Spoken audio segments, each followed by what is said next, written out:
How to fund fix and flip deals when a loan isn't enough. What we're going to be covering today is how important 100% financing is. We're going to talk about the different strategies to actually get 100% financing, and we're going to talk about financing strategies that will fill in the gaps in between. So why is 100% financing so important? Well, if you put no money into a deal and you make a profit, your return is actually infinite, like never ending, right? Because you don't have money into that. And what we talk about here is other people's money, or OPM, where you leverage and get returns faster. So there's this concept called the velocity of money, which is money working while doing other investments. So you get into the game with little to no money allows you to get into that velocity of money concept. So this is how the big dogs actually do deals, okay? They go and they find a $100 million apartment complex, and 100 million is probably too much. It's probably 10 or $20 million, but there are some big ones like that. And so somebody with a $100 million net worth has to sign with the bank as the guarantor.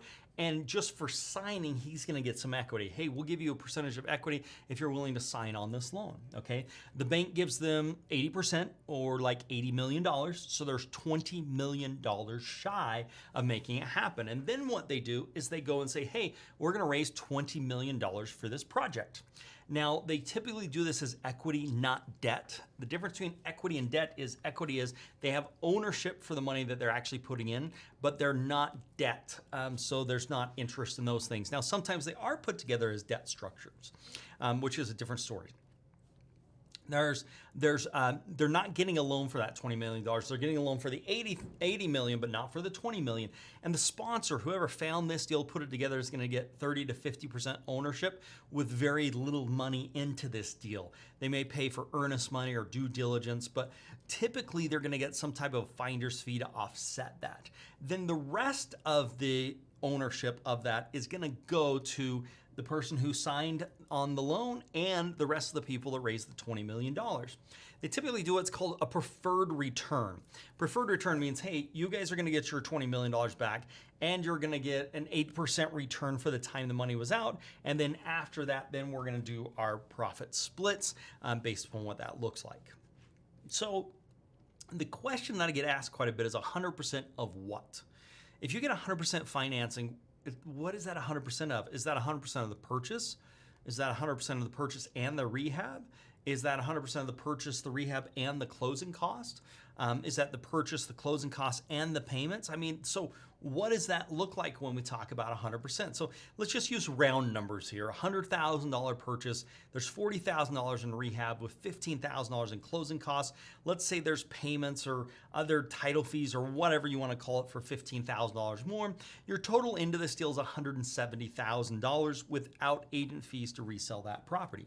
So a traditional lender would say, hey, $100,000 for a purchase of $100,000 is 100% financing, right? Like you're buying it for $100,000, we're lending you $100,000, that is 100% financing. But $140,000 would be 140% financing. It's $40,000 more than what is actually being done. And $170,000 would be 170% of financing, and very few lenders will do this. So a hard money that can get you 100% if the value is 70% or under is, can they get you 100% of everything?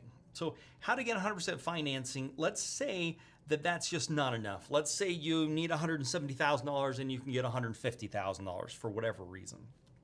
Okay, so what if it's not enough? How can you come up with those additional funds? Well, one of the ways that you can do that is getting a home equity loan or using your home equity loan. Home equity loans are some of the cheapest money. I don't recommend getting a home equity loan to go to Disneyland or go on a cruise or do that type of stuff, but a home equity loan where you're investing into another property I think is acceptable. You've got to be careful. It's this principle of leverage, but it's a great way to get some money that's very inexpensive. The other thing you can do is just get a line of credit on there so you only pay interest when you're using those funds. If you're not having those funds out on the streets working, you're not paying interest on that. And you can use that for marketing, repairs, and it's typically a really low interest rate and it can lower your overall cost of cost of capital. So let's say you had a line of credit for $50,000 and you needed $170,000. Let's say the lender would even give you $170,000. You may want to use your line of credit for $50,000 because your cost on that capital is going to be a lot less than what it would be, and then get the loan on the $120,000 because overall that will lower your entire capital cost and it will increase your profitability as long as things go according to plan. So that's really important, something to be thinking about where it may make sense. Okay, a home equity line plus hard money, you can combine those two and lower those overall cost of funds. We talked about that. And this makes it easier to get more deals because if you want the lender, the hard money lender, to do the purchase, the rehab, the closing costs, payments, all that type of stuff, you've got to find a really, really good deal, not just a good deal. And if you run into a good deal, you may have to pass it up because there's more risk involved for a hard money lender to fund all those things. Whereas if you're willing to risk some of that money like a home equity line of credit, then you're going to have an easier time getting funding for that because you've got some skin into the game. Another place that is overlooked quite consistently is your 401k, your IRA, your retirement loan, your retirement accounts. You can actually borrow against most retirement accounts, and you're basically borrowing from yourself. You're saying, hey, retirement account, I'm going to borrow the money, we'll pay it back, and you put it back into that retirement account, and you can use these funds for repairs, you can use it for the purchase. You need to talk to your administrator of your 401k about how this loan works and the details around that. It's going to be different depending upon your plan with your employer.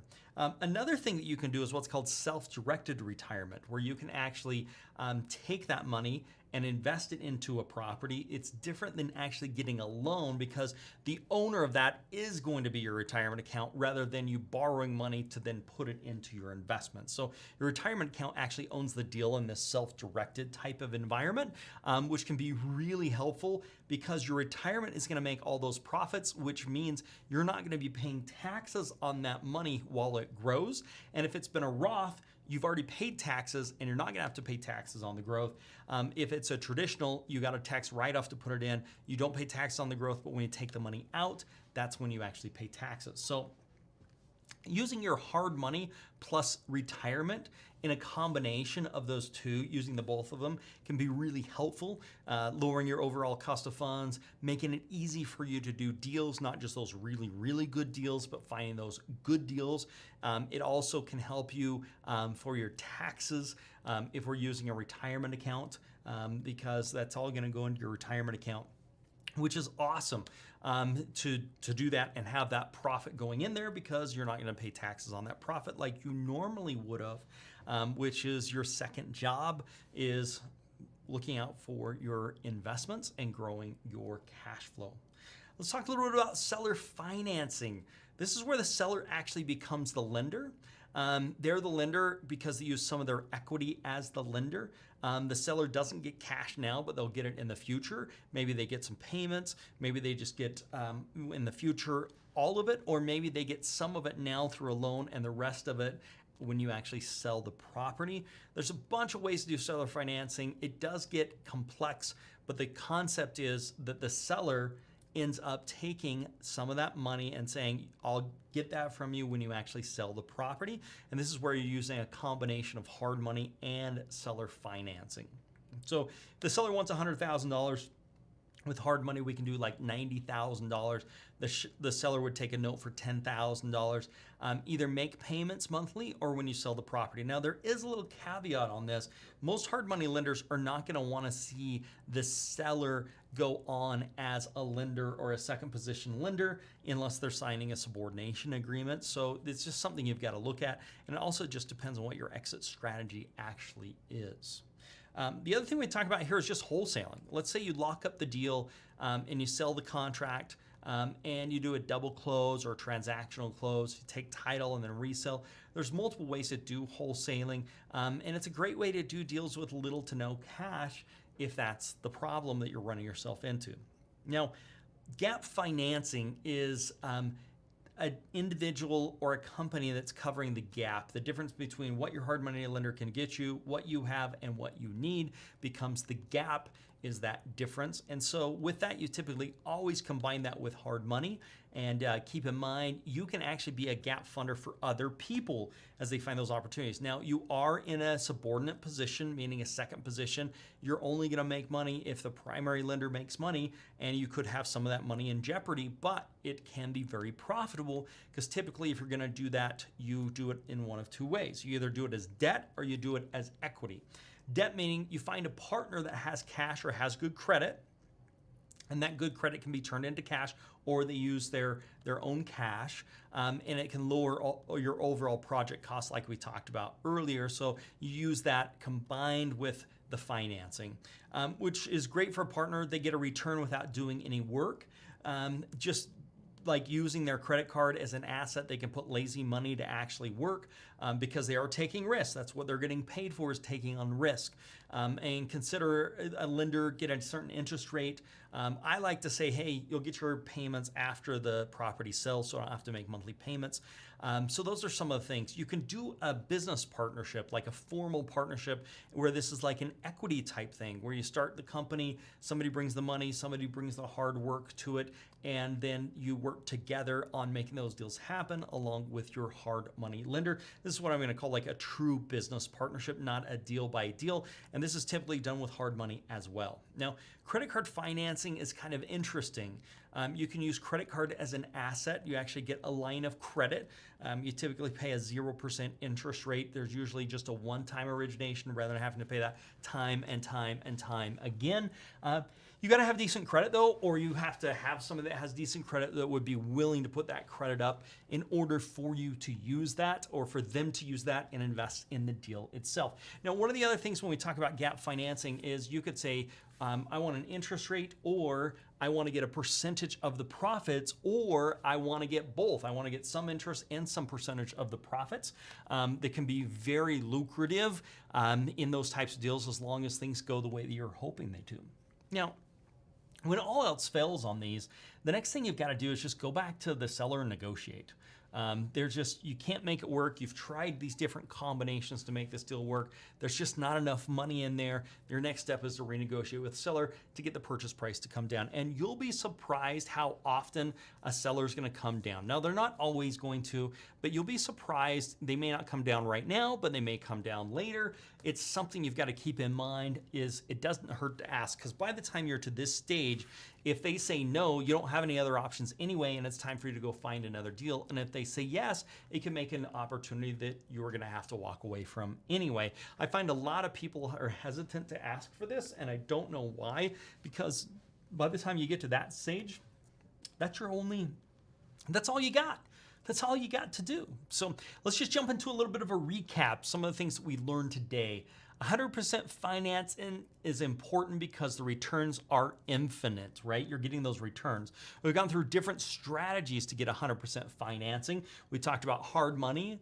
We've talked about home equity loans. We've talked about 401ks and retirement accounts. We've talked about seller financing, wholesaling, gap financing, deal partners, formal business partners, credit card financing, and renegotiating with the seller. There are lots of options here. I recommend that you do each one of these every single time. Work your way down the list from the easiest to the most difficult, and then make these happen so you can get the financing that you are looking for to make these deals happen.